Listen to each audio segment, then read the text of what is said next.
والذین آمنوا واتبعتهم ذریتهم بإیمان ألحقنا بهم ذریتهم صدق اللہ العظیم۔ حضرات سامعین، میری تقریر کا عنوان ہے نیک بچہ۔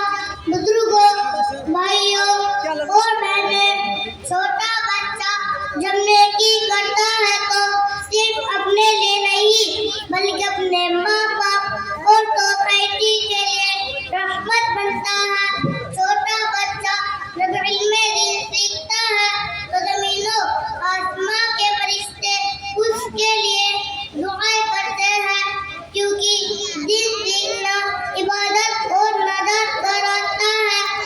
حضرات کرام، رسول اللہ صلی اللہ علیہ وسلم نے ارشاد فرمایا، جو شخص علم حاصل کرنے کے لیے راستے اختیار کرتا ہے، اللہ اس کے لیے جنت کا راستہ آسان کر دیتا ہے۔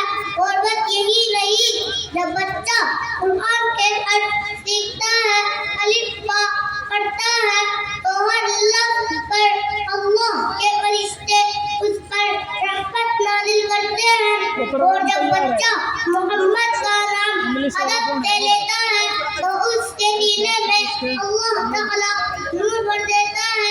یہی بچہ جب بڑا ہوتا ہے تو دین کا خادم، عالم، امام یا حافظ قرآن بنتا ہے اور ماں باپ کے لیے قیامت کے دن نور کا تاج بن جاتا ہے۔ پیارے بچوں، اگر تم دین سیکھو گے تو دنیا اور آخرت دونوں سنور جائیں گے۔ تم مسجدوں کے چراغ بنو گے، امت کے ستارے بنو گے اور اللہ ہم سے خوش ہوگا۔ میں دعا کرتا ہوں، اے پیارے اللہ، ہمارے ماں باپ کو، بڑوں کو ہدایت عطا فرما۔ آمین۔ سبھی کو اپنی اولاد کو دینی تعلیم سکھانے کی توفیق عطا فرما۔ آمین۔ ہم کو حافظ و عالم بنا۔ آمین۔ میں اپنی تقریر کو اس شعر کے ساتھ ختم کرنا چاہتا ہوں، نیکیاں جب بچپن میں دلوں میں بولی جاتی ہیں، نیکیاں جب بچپن میں دلوں میں بولی جاتی ہیں، پھول جانے بچے پھر گھر کو